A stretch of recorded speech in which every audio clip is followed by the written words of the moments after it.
আসসালামু আলাইকুম রহমতুল্লাহ। আজকের ভিডিওটিতে আমি আলোচনা করব ফজরের সুন্নাতে যে দুটি সূরা পড়তেন নবীজি সাল্লাল্লাহু আলাইহি ওয়াসাল্লাম। আসুন তাহলে জেনে নিই। ফজরের 2 রাকাত সুন্নত নামাজ প্রতিদিনের সুন্নতে মুআক্কাদা নামাজসমূহের অন্তর্ভুক্ত, যা রাসূল সাল্লাল্লাহু আলাইহি ওয়াসাল্লাম নিয়মিত পড়তেন। হযরত আয়েশা রাদিয়াল্লাহু তাআলা আনহা বলেছেন, রাসূলুল্লাহ সাল্লাল্লাহু আলাইহি ওয়াসাল্লাম জোহরের আগে 4 রাকাত এবং ফজরের আগে 2 রাকাত সুন্নত নামাজ কখনো ছেড়ে দিতেন না। সূত্র সহিহ বুখারী।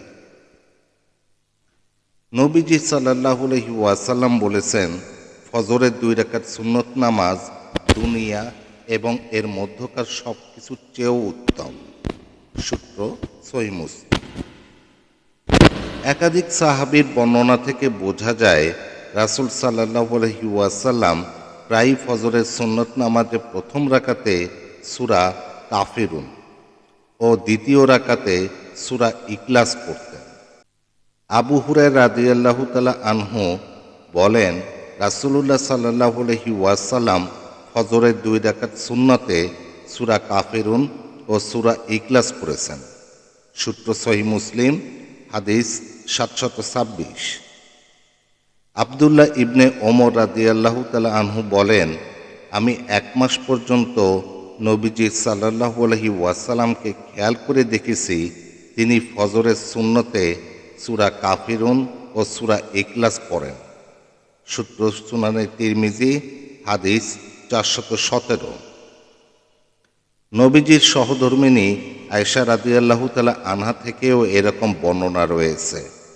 সূত্র মুসান্নাফে ইবনে আবি শায়বা, হাদিস 6395।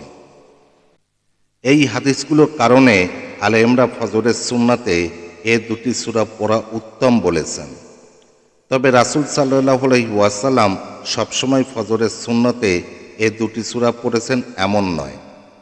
আব্দুল্লাহ ইবনে আব্বাস রাদিয়াল্লাহু তাআলা আনহু থেকে বর্ণিত রয়েছে, রাসূল সাল্লাল্লাহু আলাইহি ওয়াসাল্লাম মাঝে মাঝে ফজরের 2 রাকাত সুন্নতে প্রথম রাকাতে সূরা বাকারার 136 নম্বর আয়াত ও দ্বিতীয় রাকাতে 64 নম্বর আয়াত পড়তেন।